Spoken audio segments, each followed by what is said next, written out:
같이 보실 하나님 말씀은 사사기 5장 1절에서 9절 말씀입니다. 사사기 5장 1절에서 9절 말씀 우리 합독하도록 하겠습니다. 이날에 드보라와 아비노함의 아들 바락이 노래하여 이르되 이스라엘의 영솔자들이 영솔하였고 백성이 즐거이 헌신하였으니 여호와를 찬송하라. 너희 왕들아 들으라. 통치자들아 귀를 기울이라. 나 곧 내가 여호와를 노래할 것이요 이스라엘의 하나님 여호와를 찬송하리로다. 여호와여, 주께서 세일에서부터 나오시고 에돔 들에서부터 진행하실 때에 땅이 진동하고 하늘이 물을 내리고 구름도 물을 내렸나이다. 산들이 여호와 앞에서 진동하니 저 시내 산도 이스라엘의 하나님 여호와 앞에서 진동하였도다. 아나세 아들 삼갈의 날에 또는 야엘의 날에는 대로가 비었고 길에 행인들은 오솔길로 다녔도다. 이스라엘에는 마을 사람들이 그쳤으니 나 드보라가 일어나 이스라엘의 어머니가 되기까지 그쳤도다. 우리가 새 신들을 택하였으므로 그때의 전쟁이 성문에 이르렀으나 이스라엘의 4만 명 중에 방패와 창이 보였던가.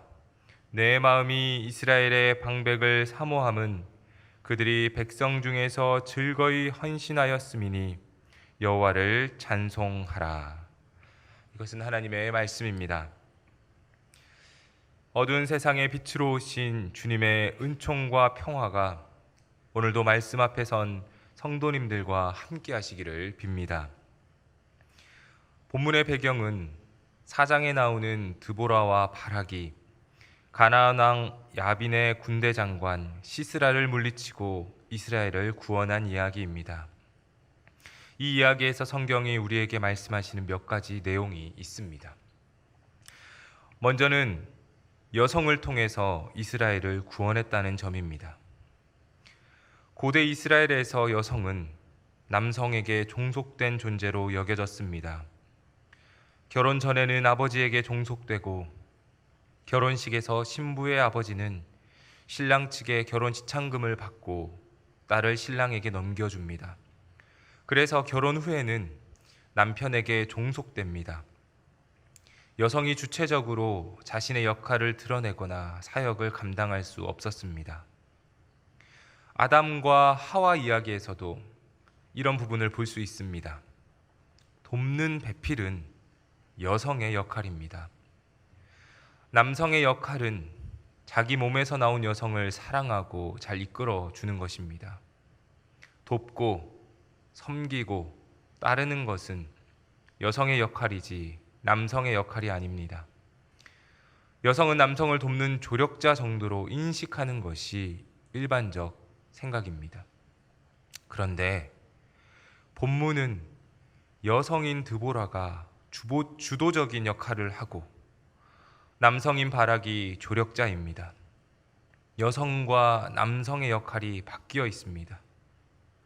여성인 드보라를 통해 남성인 바락이 콜링을 받고 시스라와 전쟁을 치르게 됩니다.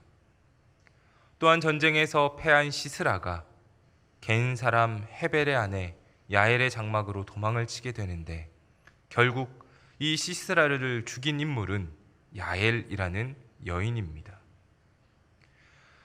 드보라 이야기는 그동안 소외되고 억눌린 여인들을 통해서 하나님의 구원이 일어난 사건입니다. 하나님의 구원 계획은 우리의 일반적 생각을 뒤집었습니다. 남성만이 민족을 구원할 수 있다고 생각했던 인식을 깨트린 것입니다. 여기서 우리가 생각해 볼 것이 있습니다. 그것은 하나님의 계획과 생각은 우리의 편견이나 선입견을 넘어선다는 것입니다. 하나님의 구원은 우리의 생각이 변화될 때, 우리의 고집이 깨트려질 때 일어나게 됩니다. 여성을 통해서 어떻게 저 철병거로 무장한 막강한 시스라를 무찌를 수 있는가라고 이미 선입견과 편견을 가진 사람이 아니라 자신의 생각과 판단을 내려놓고 하나님께 순종하는 사람을 통해서 하나님은 일하시는 것입니다. 예수님의 오심이 그러합니다.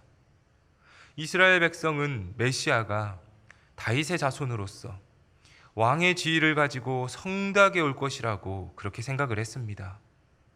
그들은 다윗과 같은 막강한 힘과 군사적인 능력을 가진 이가 나타날 것이라고 기대했습니다. 그런데 하나님의 역사는 아직 결혼도 하지 않은 가난한 소녀 마리아를 통해서 이루어집니다. 마리아의 몸을 통해서 오신 아기 예수는 머물 공간이 없어서 구유에 누였다고 누가는 전하고 있습니다. 또 인간의 몸을 입으신 예수님은 가난한 목수의 가정에서 태어나 일찍 아버지 요셉을 여의고 생계를 책임지고 힘들고 고된 삶을 사셔야만 했습니다. 예수님은 이스라엘이 기대했던 메시아와는 전혀 다른 삶을 살았던 것입니다. 인간의 생각과 하나님의 생각이 얼마나 다른지를 볼 수 있는 대목입니다. 또한 마리아를 보면 그녀는 아이를 잉태할 것이라는 천사의 예언을 듣고 그것을 판단하지 않습니다. 어떻게 처녀인 내 몸에서 아이를 가질 수 있느냐고, 내 인생을 왜 망치려고 드냐고 항의하지도 않습니다. 그저 하나님의 말씀이 자신을 통해서 이루어질 것을 순종할 뿐입니다. 그렇게 순종한 그녀를 통해서 우리는 메시아를 영접할 수 있게 되었습니다. 순종을 통해서 하나님의 역사가 이루어지게 된 것입니다. 우리는 하나님의 역사라고 하면 놀라운 이적과 기적을 먼저 생각합니다. 홍해를 가르고 하늘에서 불이 내리고 땅이 갈라지는 놀라운 일을 통해서 하나님의 역사가 이루어진다고 그렇게 생각합니다. 그런데 하나님의 역사는 매번 하늘에서 불을 내리고 땅이 갈라지지 않습니다. 하나님의 역사는 초월적인 현상이 아니라 순종하는 사람을 통해서 일어납니다. 가나안 왕 야빈과 시스라를 멸하실 때 하나님의 불이 땅에서 하늘에서 떨어지지 않았습니다. 천군 천사가 나타나서 그들을 멸하지도 않았습니다. 하나님은 드보라와 바락, 야엘처럼 하나님께 순종한 사람들을 통해서 가나안 왕과 시스라를 심판하셨습니다. 이처럼 하나님의 역사를 경험하고자 한다면 우리는 먼저 우리 자신을 변화시켜야 합니다. 우리의 생각과 우리의 선입견을 버려야 합니다. 우리의 판단과 선입견으로 하나님의 역사를 제한해서는 안 됩니다. 이사야서에서 하나님은 이렇게 말씀하십니다. 이는 내 생각이 너희의 생각과 다르며 내 길은 너희의 길과 다름이니라. 여호와의 말씀이니라. 자신의 생각으로 섣불리 말씀을 판단하는 잘못을 저지르지 말고 말씀에 자신을 비추어서 순종할 줄 아는 사람이 되어야 합니다. 그러니 우리는 말씀을 마주할 때마다 기도해야 합니다. 하나님의 말씀이 나를 다스려 주십시오. 하나님의 말씀이 나의 생각과 고집을 꺾어주시고 하나님의 역사를 이루는 것에 방해가 되지 않게 해주십시오. 하나님의 말씀에 순종하는 사람이 되게 해주십시오. 2021년에는 우리의 생각을 하나님께 맞추어서 하나님의 사역에 참여하는 우리 모두가 되시기를 바랍니다. 새해에는 더욱 순종의 사람이 되어서 하나님의 크신 일을 경험하며 더 큰 은혜를 누리시기를 바랍니다. 본문을 통해서 볼 수 있는 두 번째는 찬양에 관한 것입니다. 1절은 이렇게 전합니다. 이날에 드보라와 아비노함의 아들 바락이 노래하여 이르되. 본문은 드보라와 바락의 노래입니다.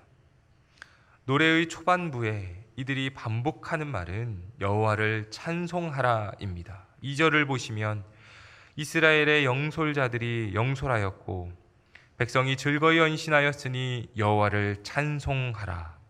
3절에도 이스라엘의 하나님 여호와를 찬송하리로다. 9절에도 여호와를 찬송하라. 이렇게 노래합니다. 이들의 노래는 승리의 노래이자 하나님께 드리는 찬양의 노래입니다. 이스라엘은 가나안 왕 야빈에게 20년 동안 학대를 당했습니다. 20년이라는 적지 않은 기간 동안에 아픔과 고통을 당했고 그들의 탄식과 부르짖음을 하나님이 들으셨다고 성경은 설명합니다. 그래서 드보라와 바락의 봉기를 하나님의 역사로 이해했고 이들을 통해서 시스라와 가나안 왕을 물리친 사건을 하나님의 승리라고 찬양합니다. 이렇게 성경을 보면 인간의 역사 속에 하나님이 개입하시는 때가 있는 것을 보게 됩니다. 모세가 이스라엘 백성들을 출애굽시켜 홍해 앞에 섰을 때에 뒤에는 애굽의 군대가 쫓아오는 위급한 상황이 있었습니다. 앞이 캄캄한 그때 하나님이 개입하셨습니다. 홍해의 물을 가르고 출애굽한 백성들을 건너게 하신 후에 애굽의 군대들을 수장시켜 버렸습니다. 하나님의 놀라운 역사입니다. 모세와 미리암은 승리하신 그 하나님을 찬양합니다. 출애굽기 15장의 말씀이 승리하신 하나님을 찬양하는 노래입니다. 사무엘상 2장에 나오는 한나의 노래도 인간의 역사에 개입하셔서 아들 사무엘을 주신 하나님을 찬양하는 내용을 담고 있습니다. 이처럼 인간의 역사 가운데 하나님께서 함께 하시며 개입하시는 때가 있습니다. 하나님의 놀라운 일하심을 통해서 구원의 사건들이 일어날 때에 우리가 할 수 있는 것은 바로 하나님을 찬양하는 것입니다. 사랑하는 성도 여러분, 오늘 우리의 찬양도 이와 같습니다.